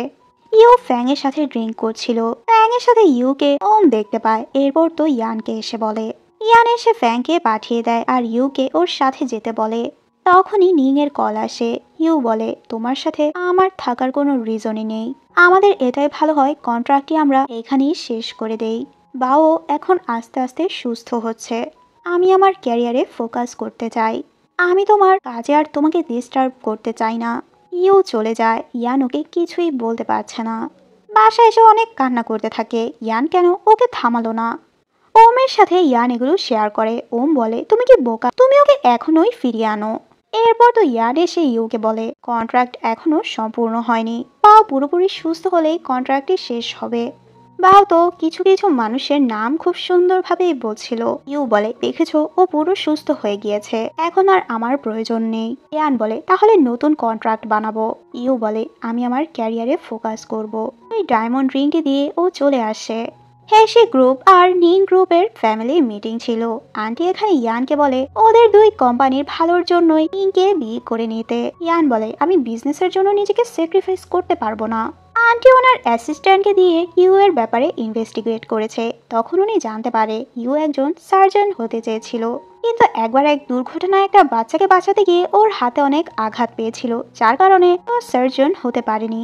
আর ওই দুর্ঘটনা তো ওই দিনেরই ছিল যেদিন বাওয়ের বাবা মার অ্যাক্সিডেন্ট হয়েছিল, কিন্তু এ ব্যাপারে ইয়ান কিছুই জানে না। বাও ওর মাকে অনেক বেশি মিস করছিল, কারণ ইউ এখন ওর বাসায় চলে গিয়েছে। একটু পর ইউ চলে আসে, কারণ কিছুদিন পরই বাওয়ের স্কুলে প্যারেন্টস মিটিং, ওখানে তো বাচ্চারা পারফর্ম করবে। আরে পারফরমেন্সে ইউ বাওকে হেল্প করতে আসে। ইউ বাওকে একটা গান শোনায়। ইয়ান গানটি শুনে খুবই অবাক হয়ে যায়। ওর মনে হচ্ছিল কোথাও এই গানটি শুনেছিল। এই গানটি শোনার পর তো ওই দুর্ঘটনার মেয়েটির কথা ওর মনে পড়ে যায়। এরপর আমরা দেখি যে লোকটি ইয়ানের সাথে কাজ করতে রাজি হয়নি, ওই লোকটি আবারও ওর সাথে দেখা করে আর বলে, আসলে প্রথমে তোমাদের এই অফারটি আমার ভালো লাগেনি, কিন্তু আমি ভেবে দেখলাম এই অফারটি অনেক ইউনিক, আমি তোমাদের সাথে কাজ করব। আর ওই মেয়েটি আমাকে সরি বলেছে। আসলে ওই দিনও আমাকে ভুল বুঝেছিল। ও তো আমাকে অনেক রিকোয়েস্ট করেছে যাতে তোমাদের সাথে আমি এই কন্ট্রাক্টে রাজি হয়ে যাই। ফ্যাং আর ইউ বাওয়ের সাথে দেখা করতে আসে। ইয়ান যখন বাসে আসে তখন ওই রেকর্ডারটি পায়, যেটাতে ইউ ওর গানটি রেকর্ড করেছিল। একটু পর তো ইউ ওর ব্যাগ গুছিয়ে ওখানে আসে ফোনটি নেওয়ার জন্য। তখন দেখতে পায় ইয়ান তো ওর রেকর্ডিং শুনছে। আর তখনই শুনতে পায় ফ্যাং জিজ্ঞাসা করে, তুমি তো ইয়ানকে পছন্দ করো তাই না? এগুলো শুনে তো ইউ ওই রেকর্ডারটা অফ করার চেষ্টা করে, কিন্তু ইয়ান অফ করতে দেয় না। তখন ইয়ান শুনতে পায় ইউ বলেছে, হয়তো আমি ওর থেকে আলাদা হয়ে যাচ্ছি, কিন্তু ওর সাথে কাটানো সব মুহূর্তগুলো আমার সারা জীবন মনে থাকবে। ইয়ান তো খুব অবাক হয়ে ওর দিকে তাকিয়েছিল। ইউ লজ্জা পেয়ে ওখান থেকে চলে আসে। ইয়ান তো অনেক খুশি ছিল। ওরা দেখতে পায় ওদের দুজনের ব্রেসলেটটি কাউন্ট করতে থাকে, কারণ দুজনেরই হার্টবিট ফাস্ট হয়েছে। এরপর তো ইয়ান এসে ওমকে বলে, তুমি জানো ইউ আমাকে পছন্দ করে। অন্যদিকে ইউ রুইকে বলে, মিস্টার ইয়ান তো জানতে পেরেছে আমি ওনাকে পছন্দ করি, কিন্তু ও আমাকে কিছুই বলেনি, শয়তান একটা। আমার তো মনে হয় ও সত্যি সত্যি কন্ট্রাক্টটি শেষ করতে চাচ্ছে। আচ্ছা ঠিক আছে, আমিও কন্ট্রাক্টটি শেষ করে দেব। ইয়ান তো এগুলো ভেবে অনেক খুশি ছিল। ওম বলে, হয়তো তোমাকে ভালোবাসে, কিন্তু এখন তো তোমাকে ছেড়ে চলে যাচ্ছে। তোমার নিজের তো কিছু করতে হবে, আর এই সিচুয়েশনে অবশ্যই ফ্যাং ইউকে পটানোর চেষ্টা করবে। অন্যদিকে ফ্যাং আর ইউ তো ওদের ক্লিনিক থেকে একটা ট্রিপে যায়। বাও আর ইয়ান জানতে পারে ওরা কোথায় যাবে। দুজনই দুজনে ব্যাগ প্যাক করে বের হয়ে পড়ে ওখানে যাওয়ার জন্য। বাও আর ইয়ানকে ওরা দেখে অনেক বেশি অবাক হয়ে যায়, আর ওদের দুজনকে যখনই ইয়ান একসাথে দেখতো তখনই ওদের মাঝখানে চলে আসতো। ইয়ান তো ওর সাথে একা কথা বলতে চাচ্ছিল। ইউ বলে, আসলে জোর করে ভালোবাসা কখনো হয়নি, আমি তো এটা এমনি বলেছিলাম। আসলে ওখানের অন্য একজন লোককে দেখিয়ে বলে, আমি ওকে অনেক পছন্দ করি, তোমার যদি বিশ্বাস না হয় তাহলে এখনই আমি ওর সাথে গিয়ে কথা বলছি। তখনই ওই লোকটির কাছে এসে বলে, তোমার কি কোনো গার্লফ্রেন্ড আছে? লোকটির ওয়াইফ এসে বলে, গার্লফ্রেন্ড না, ওর ওয়াইফ রয়েছে। ইয়ান তো খুব হাসতে থাকে। আর ইউ এর কাছে এসে বলে, আসলে আমি ওর হাজব্যান্ড। এগুলো সব ইউ রুইকে জানায়। রুই বলে, ভালোই হয়েছে, তুমি ওর থেকে যতই দূরে সরে যাবে ও তোমার ততই কাছে আসার চেষ্টা করবে। এরপর ফ্যাং ইয়ানকে বলে, তুমি যদি সত্যি ওকে ভালোবাসো তাহলে ওকে বলে দাও, যদি ওকে ভালো না বাসো তাহলে ওকে যেতে দাও, কারণ আমি ওকে ভালোবাসি। ইয়ান বলে, তাহলে তুমি কেন বলছো না? ফ্যাং বলে, আমার তো ভয় হচ্ছে যদি আমাদের ফ্রেন্ডশিপটা নষ্ট হয়ে যায়। রুইয়ের সাথে অন্য একটা ছেলেকে দেখে তো ওম অনেক বেশি জেলাস হয়ে যায়। এরপর রুইয়ের ভাই আবারও আসে ওর কাছ থেকে টাকা চাওয়ার জন্য। ওম যখন জানতে পারে রুইয়ের ভাইয়ের টাকার প্রয়োজন, তখন তো নিজে ওকে টাকা দিতে চায়, কিন্তু রুই মানা করে। একটু পর ওম লক্ষ্য করে ইয়ানের আন্টি একটা লোককে টাকা দিচ্ছে। আসলে এই লোকটি আর কেউই না, ইয়ান যে ড্রাইভারকে এত বছর ধরে খুঁজে আসছে সে ড্রাইভার। আন্টির সাথে এই ড্রাইভারের কি কানেকশন? বাও ইউ এর সাথে অনেক খুশি ছিল। এতে তো ইয়ান অনেক রিলিফ ফিল করে। এতদিন পর বাওকে এত হাসি খুশি দেখে ওর মনটাও ভালো হয়ে যায়। অন্যদিকে আন্টির সন্দেহ হচ্ছিল যদি ওম ইয়ানকে এ ব্যাপারে কিছু বলে দেয়, শিওর হওয়ার জন্য ইয়ানকে কল করে। বাওয়ের বলাতে ইউ ওকে ওই গানটি শোনাচ্ছিল যেটা আগেও শুনিয়েছে। আন্টি যখন কল করে ইয়ানকে, তখন তো ইউ এর ওই গানটি শুনতে পায়। তখন আমরা ফ্ল্যাশব্যাক দেখি ওই অ্যাক্সিডেন্টের। আসলে ওই অ্যাক্সিডেন্টের দিন তো ইয়ানই গাড়িটি চালাচ্ছিল, পেছনে বাওয়ের বাবা মা ছিল। হঠাৎ করে সামনের একটা ট্রাকের সাথে ওদের গাড়ির অ্যাক্সিডেন্ট হয়। ইউ ওই রাস্তা দিয়ে যাচ্ছিল। ও রাস্তায় এরকম একটা অ্যাক্সিডেন্ট দেখে বাওকে বাঁচাতে পারে। বাও ভয় পেয়ে অনেক কান্না করছিল। ওকে শান্ত করার জন্য ইউ ওকে একটি গান শোনায়, যে গানটি আন্টিও শুনেছিল। আন্টি বুঝতে পারে ওই দিন বাওকে যে মেয়েটি বাঁচিয়েছে সে আর কেউই না, সে ইউই ছিল। পরের সিন আমরা দেখি বাওয়ের স্কুলের প্যারেন্টস মিটিংয়ে বাও খুব সুন্দরভাবে ওই গানটি পারফর্ম করে, যেটা ইউ ওকে শিখিয়েছিল।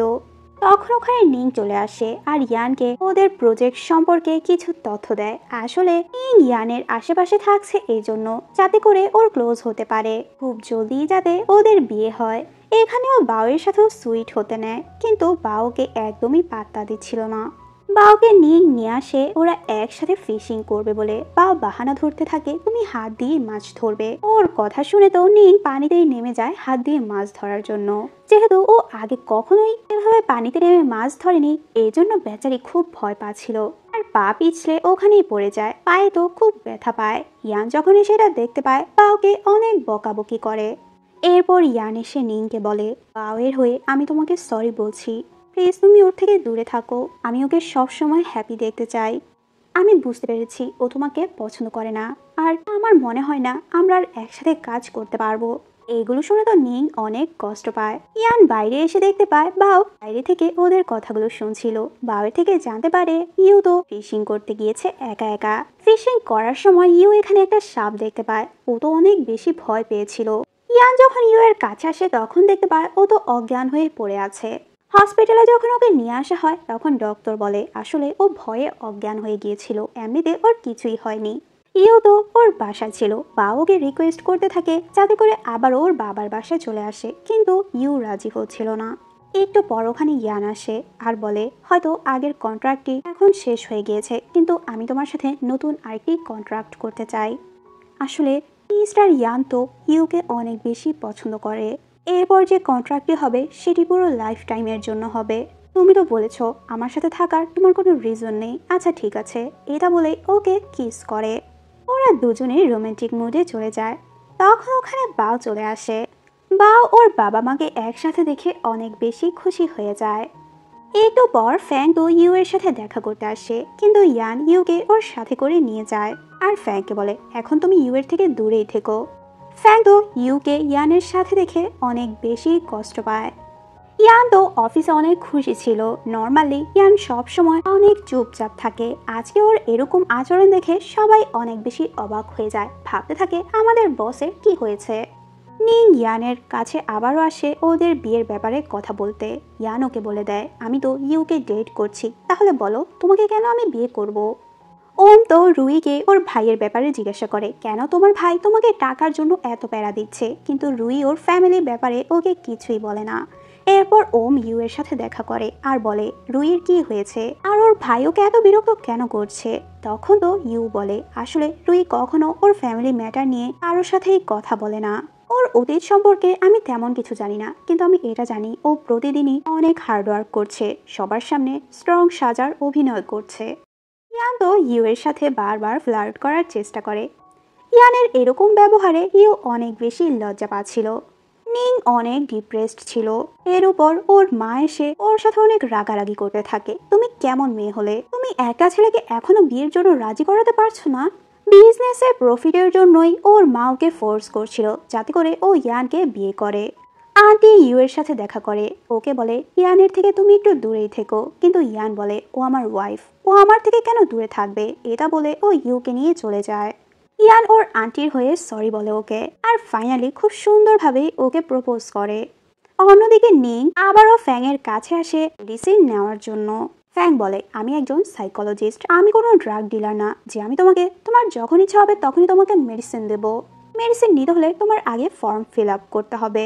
ফ্যাং ওকে মেডিসিন দিয়ে বলে আমি লাস্ট বার দিচ্ছি, তোমার তো ঠিকভাবে মেডিসিন নেওয়া উচিত। নিং ওকে কিছু না বলেই মেডিসিন নিয়ে ওখান থেকে চলে যায়।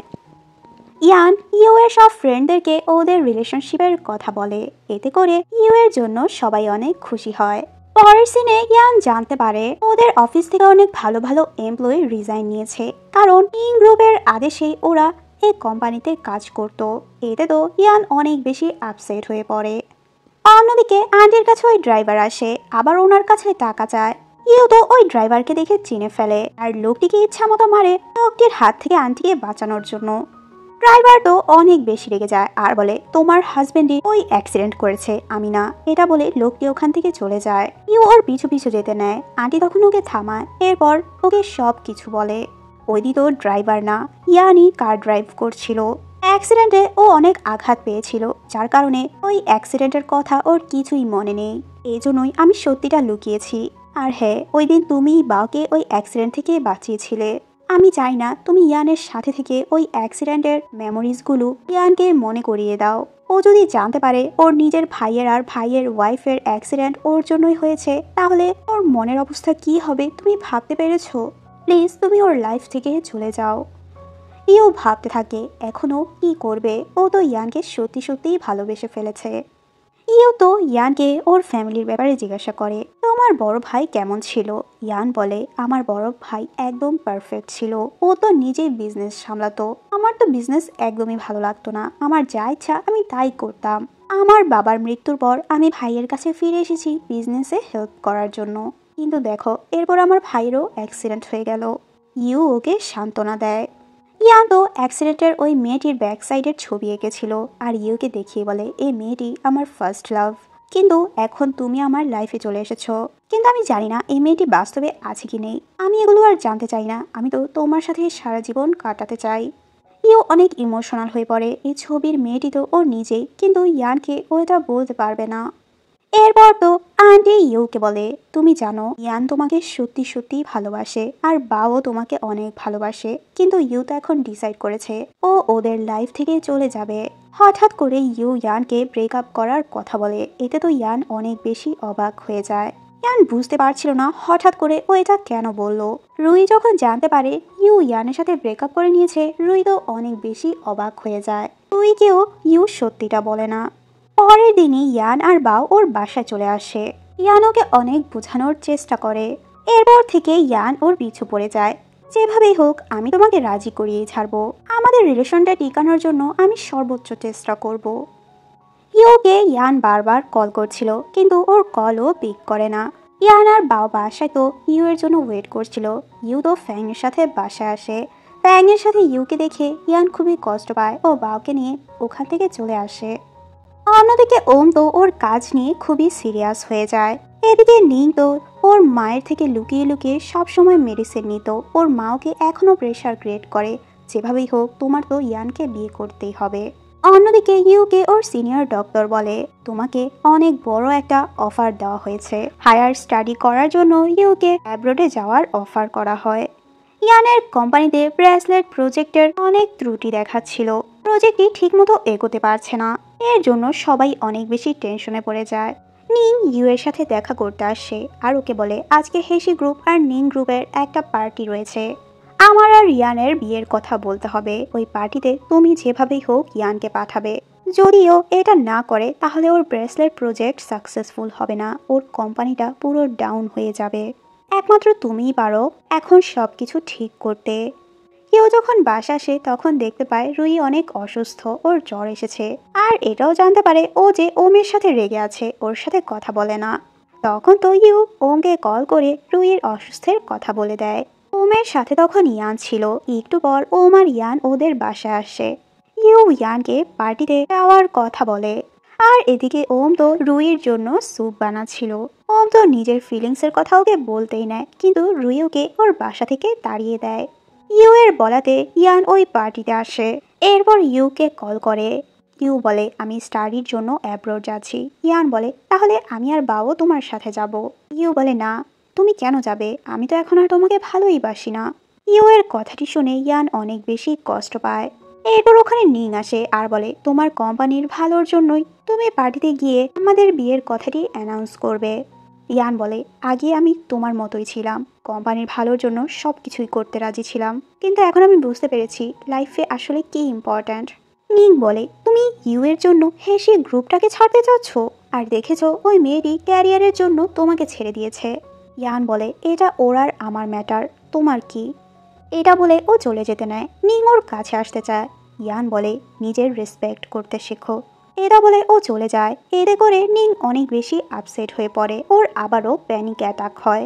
ওর মায়ের ইচ্ছে ও পূরণ করতে পারেনি। তখন ও ফ্যাংকে কল করে ওর হেল্প করার কথা বলে।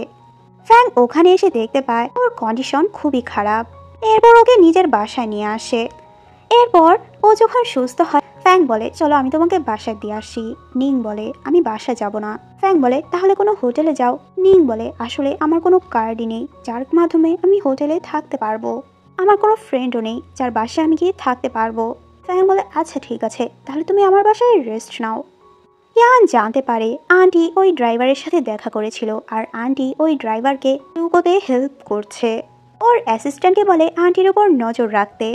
আন্টি এসে ইয়ানকে অনেক বকাবকি করে কেন ও পার্টিতে আসেনি।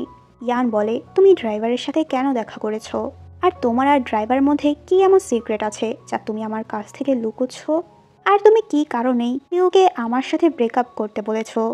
আন্টি তো এক্সকিউজ দিতে থাকে, তখনই ইয়ানের সামনেই ওই ড্রাইভারের কল আসে, যে আবারও আন্টির সাথে দেখা করতে এসেছিল। ইয়ান তো ফাইনালি ওই ড্রাইভারকে দেখতে পায় আর নিজের সব রাগ ওর উপর ঝাড়তে থাকে। তখন ড্রাইভার বলে গাড়ি ওই দিন আমি চালাইনি, তুমিই চালিয়েছ। এটা শুনে ইয়ান অনেক বেশি অবাক হয়ে যায়। এরপর ইয়ান ওর আন্টিকে জিজ্ঞাসা করে আসলে কি হয়েছিল ওই দিন। আন্টি বলে আসলে অ্যাক্সিডেন্টের পর তো তোমার স্মৃতিশক্তি হারিয়ে গিয়েছিল আর ইউই বাওকে বাঁচিয়েছিল। তুমি গাড়ির বাইরে ছিলে, এজন্য ইউ তোমাকে দেখতে পায়নি, আর আমি এই সত্যিটাই লুকোতে চেয়েছিলাম। ওই দিন গাড়িটি যে তুমি ড্রাইভ করেছিলে, তোমার যাতে ওই অ্যাক্সিডেন্টের কিছুই মনে না পড়ে এজন্যই আমি লুকিয়েছি আর ইউকে তোমার কাছ থেকে দূরে সরে যেতে বলেছি। ইয়ান অনেক বেশি কষ্ট পায় আর বলে আন্টি যদি বাও জানতে পারে ওর বাবা মার মৃত্যু আমার জন্য হয়েছে, তখন কি ও আমাকে নিজের বাবা ভাববে। অন্যদিকে ইউ এর বাবা মা ওকে বারবার ওর আর ইয়ানের ব্রেকআপের রিজন জিজ্ঞাসা করছিল। তখন তো ইউ ফাইনালি বলে দেয় বাওয়ের জন্যই আমরা কন্ট্রাক্ট ম্যারেজ করেছিলাম, কিন্তু এরপর আমরা দুজনেই দুজনকে ভালোবেসে ফেলি। আমি ওর সাথে ব্রেকআপ করে নিয়েছি কারণ আমার তো অ্যাব্রোডে যেতে হবে স্টাডি করার জন্য। ওম তো এখন অনেক দায়িত্ববান একজন অফিসার হয়ে যায়। রুই অনেক বেশি অবাক ছিল ওর এত পরিবর্তন দেখে। আসলে ওর এত পরিবর্তনের কারণ তো একমাত্র রুইই ছিল। নিং এর কাছে তো ওর মায়ের বারবার কল আসছিল, এতে করে ও অনেক ভয় পেয়ে যায়। এরপর যখন ফ্যাং এর ডায়েরিটি পড়ে তখন তো ও একটু রিলিফ ফিল করে। ইউ তো ইয়ান আর বাওকে অনেক বেশি মিস করছিল। অ্যাব্রোড যাওয়ার আগে ও সব ফ্রেন্ডসদের সাথে দেখা করে। ইউ আর ইয়ান দুজনেই অনেক স্যাড ছিল। ইয়ান বলে আমি ব্রেকআপের জন্য রাজি আছি, তোমার ফিউচারের জন্য বেস্ট অফ লাক। এটা বলে ইয়ান চলে যায়। ফ্যাং তো নিংকে অনেক মোটিভেট করে, তোমার তো অনেক চেঞ্জ হওয়া উচিত, তুমি এভাবে লাইফ লিড করতে পারবে না, কতদিন তুমি এভাবে নিজেকে নিজে কষ্ট দেবে। এরপর ফ্যাং যখন জানতে পারে ওর ডায়েরিটি নিং পড়ে নিয়েছে তখন তো ও একটু রেগে যায়। ডায়েরির মধ্যে তো ও ইউকে যে ভালোবাসে সেটাও লিখেছিল। নিং বলে এখন তো ইউ আর মিস্টার ইয়ান বিয়ে করে নেবে, তখন তোমার কি হবে।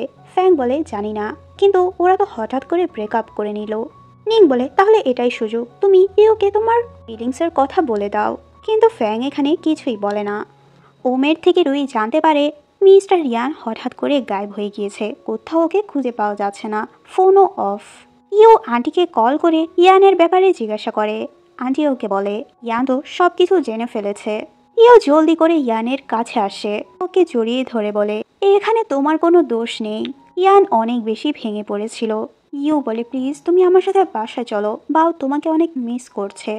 এরপর ইয়ান যখন বাসায় আসে তখন ইউকে বলে তোমার তো অ্যাব্রোডে যাওয়া উচিত, তোমার ব্রাইট ফিউচার রয়েছে। ইউ বলে না, আমি এখন ডিসাইড করেছি আমি যাব না। ইয়ান বলে তোমার ভালোর জন্য বলছি, তুমি চলে যাও। এটা বলে ও ভেতরে চলে যায়। ফ্যাং তো ইয়ানের ব্যাপারে ওকে জিজ্ঞাসা করে। ইউ বলে আসলে ওই অ্যাক্সিডেন্টের পর ওর অ্যাক্সিডেন্টের কথা কিছুই মনে নেই, কিন্তু এখনও সব সত্যিটা জানতে পেরেছে আর ওই অ্যাক্সিডেন্টের জন্য নিজেকেই দোষারোপ করছে, এই জন্য ও অনেক স্ট্রেসে রয়েছে। ফ্যাং বলে এরকম পেশেন্টরা কখনো ঠিক হবে না, ওর সাথে থেকে তুমি তোমার লাইফটা নষ্ট করো না, তুমি অ্যাব্রড চলে যাও। ইউ বলে আমি তো ডিসাইড করেছি আমি এখানেই থাকবো, আমি ইয়ানকে ছাড়া তো মুহূর্তও থাকতে পারবো না। রুই যখন জানতে পারে ইউ ইয়ানকে চুজ করেছে এতে তো অনেক বেশি খুশি হয়ে যায়। ইয়ান দেখতে পায় ইউ আবারও বাসায় ফিরে এসেছে, কিন্তু ইয়ান একদমই খুশি ছিল না। ও তো ইউকে ইগনোর করতে থাকে। ইউ ওমের সাথে দেখা করে আর বলে আমি ড্রাইভারের কল রেকর্ডিং চেক করেছিলাম, ও 10 মিলিয়ন টাকা দিয়ে নিজের ভাইয়ের ঋণ পরিশোধ করেছে, আর তাও গাড়ি অ্যাক্সিডেন্টের একদিন পরই। তার মানে ইয়ানের গাড়িটি ব্রেক ফেল হয়নি, হয়তো কেউ ইচ্ছে করেই ব্রেক ফেল করিয়েছে, কারণ ইয়ানের ড্রাইভিং স্কিল অনেক ভালো। ইউ ইয়ানকে বোঝানোর চেষ্টা করে ওই অ্যাক্সিডেন্টে তোমার কোনো দোষ ছিল না, তোমার তো উচিত ওই অ্যাক্সিডেন্টের কথা মনে করার, যাতে করে আমরা সত্যিটা জানতে পারি আসলে ওই দিন কী হয়েছিল। ইউ তো ওমের সাথে এগুলো শেয়ার করে, ওরা অনেক টেনশনে পড়ে যায়, যদি ইয়ান ওই অ্যাক্সিডেন্টের কথা মনে নাই করতে পারে তাহলে তো ওরা সত্যিটা বের করতে পারবে না। এরপর ফ্যাং ইয়ানকে এসে বলে, আজকেই আমি ইউকে আমার মনের কথা বলে দেব।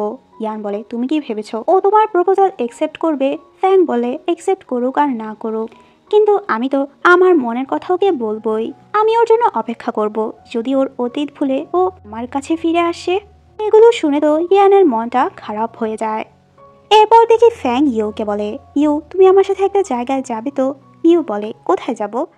তখনই ওখানে ইয়ান এসে ইউকে ওর সাথে করে নিয়ে যায়। ফ্যাং আসলে ইচ্ছে করেই করেছে, যাতে করে ইয়ান ওর স্ট্রেসগুলো ভুলে ইউ এর সাথে সব কিছু ঠিক করে নেয়। আসলে নিং ইউকে এটা বলেছিল করতে।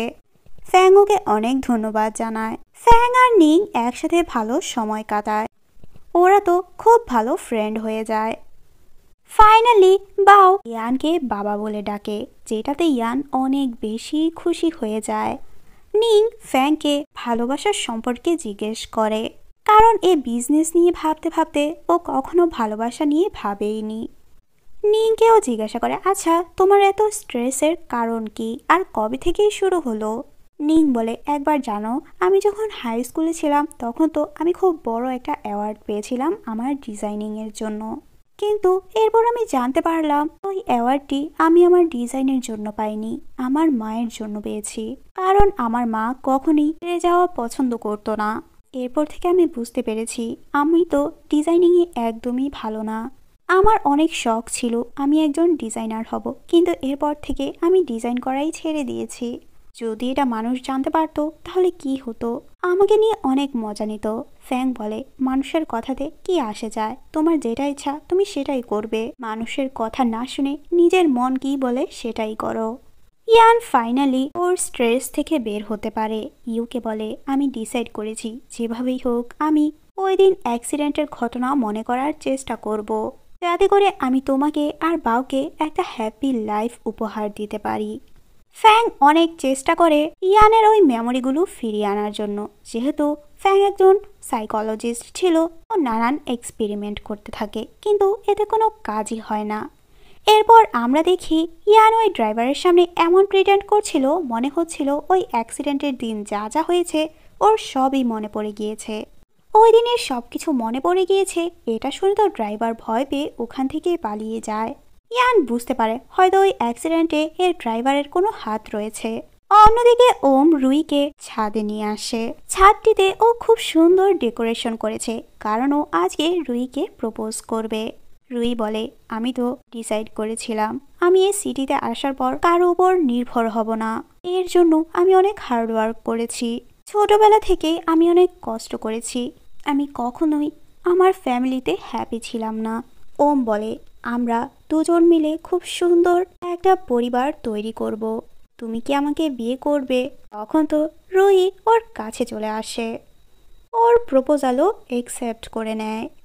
ইউ বাওকে স্কুল থেকে নিতে আসে। বাও যখনই ওর মায়ের কাছে আসতে নেয় তখন তো কিছু লোক এসে ইউকে কিডন্যাপ করে নিয়ে যায়, আর আমাদের ইন্টেলিজেন্ট বাও তো ওই গাড়ির ভিডিও করে নেয়। এরপর তো ও ইয়ানকে কল করে বলে কিছু লোক আমার মমকে নিয়ে গিয়েছে, আর ওই ভিডিওটি পাঠায় যে ভিডিওতে গাড়ির নাম্বারটি দেখা যাচ্ছিল। এরপর তো ইয়ান ওই গাড়ির লোকেশন ট্র্যাক করে গাড়িটিকে ফলো করতে থাকে। গাড়িটিকে ওভারটেক করার সময় তো ওই গাড়িটির সাথে ওর অ্যাক্সিডেন্ট হয়ে যায়। এরপর আমরা ওই অ্যাক্সিডেন্টের কিছু ফ্ল্যাশব্যাক দেখতে পাই। ফাইনালি ইয়ানের ওই অ্যাক্সিডেন্টের কথা মনে পড়ে যায়। ইয়ান ইউকে পুরো সুস্থ দেখে ও অনেক খুশি হয়ে যায়। ইউ ইয়ানকে বলে, আসলে ওই দিন তোমাদের গাড়িটি তোমাদের রাইভাল কোম্পানি এআর গ্রুপের কিছু দুষ্টু লোক তোমাদের গাড়িটি ব্রেক ফেল করেছে। তোমার ড্রাইভারকে টাকা দিয়ে বলেছিল তোমার গাড়িটির ব্রেক ফেল করে দিতে, আর ওই ট্রাকটিও ওনারাই সামনে এনেছিল। তোমার ড্রাইভারের টাকার প্রয়োজন ছিল, এজন্যই ওদের কথাতে রাজি হয়ে যায়। এগুলো সব এআর গ্রুপই পুলিশের সামনে স্বীকার করে নিয়েছে। এই অ্যাক্সিডেন্টে তোমার কোনো দোষই ছিল না। ইয়ানোকে অনেক অনেক ধন্যবাদ জানায় আমার আর বাওয়ের জীবনে আশীর্বাদ হয়ে আসার জন্য। অন্যদিকে ফ্যাংও নিং এর ব্যাপারে কিছু ইনভেস্টিগেট করে। তখনও জানতে পারে হাই স্কুলের সময় যে কম্পিটিশনে ও অ্যাওয়ার্ড পেয়েছিল সেটা আসলে ওর মায়ের জন্য না, ওর নিজের যোগ্যতাতেই পেয়েছিল।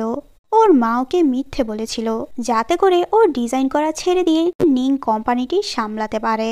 নিং বলে, তুমি আমার হেল্প কেন করছো? ফ্যাং বলে, কারণ আমি জানি তুমি একজন ভালো ডিজাইনার হতে পারবে।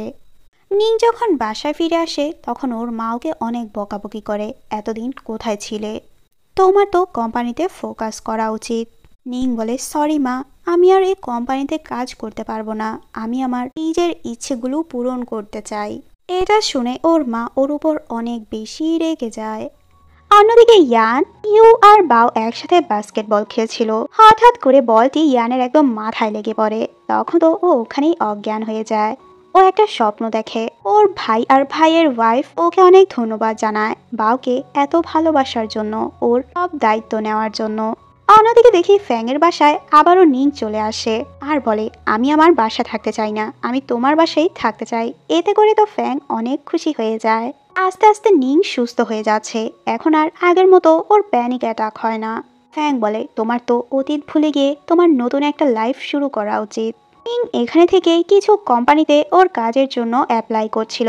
ওর ডিজাইনগুলো তো ফ্রান্সের একটা কোম্পানির অনেক পছন্দ হয় আর ওকে অফার করে ওদের কোম্পানিতে কাজ করতে।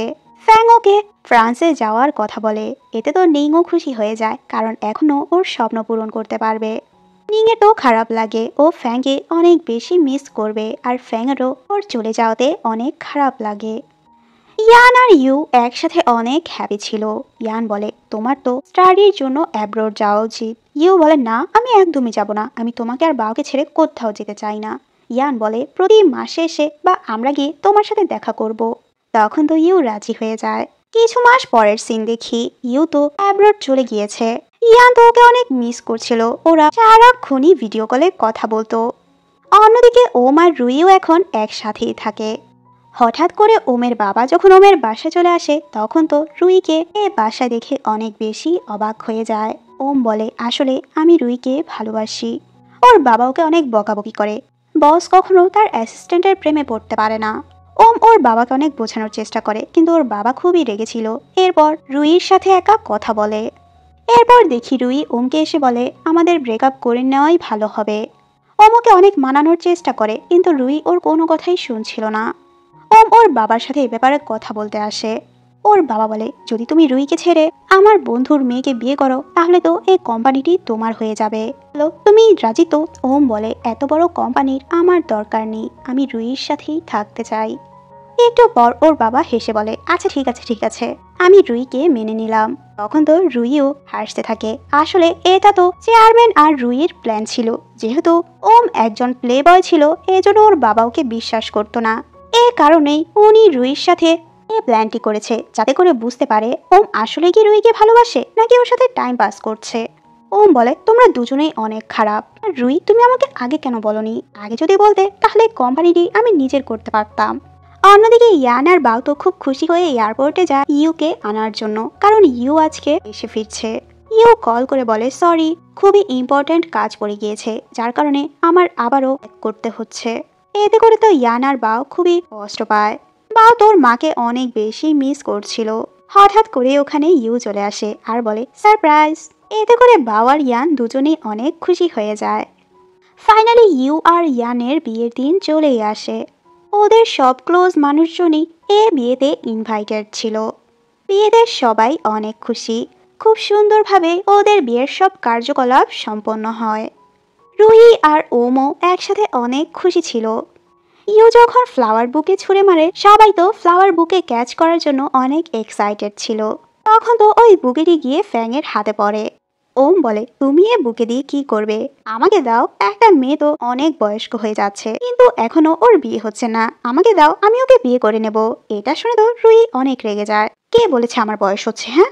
তখনই ওখানে নিং আসে আর ফ্যাং ফ্লাওয়ার বুকে নিয়ে ওর সামনে আসে। দুজন দুজনকে দেখে অনেক খুশি হয়ে যায়। সবাই তো ফ্যাংকে বলছিল নিংকে ফ্লাওয়ার বুকেটি দেওয়ার জন্য। ওদের দুজনকে দেখে বোঝাই যাচ্ছে দুজনই দুজনকে ভালোবাসে। সবাই এখানে অনেক হ্যাপি ছিল। এগুলো তো ইউ ওর রোম্যান্স নোভেলে লিখছিল। তখন ওখানে ইয়ান এসে বলে, এটা কিরকম নোভেল হলো? ইউ এর আনফরগেটেবল লাভ? তোমার আবার আনফরগেটেবল লাভ কে? ইউ বলে, এটা তোমার জানার দরকার নেই। তখন ওখানে বাও আসে আর বলে, আমার মা তো এই পৃথিবীর সবচেয়ে ভালো রোমান্টিক একজন রাইটার। এতে করে ইউ অনেক খুশি হয়ে যায়। আর এই সুন্দর সিনের মাধ্যমেই আনফরগেটেবল লাভ ড্রামাটি শেষ হয়ে যায়। তো ড্রামাটি তোমাদের কাছে কেমন লেগেছে তা আমাকে কমেন্ট করে জানিয়ে দিও। সবাই ভালো থেকো, বাই।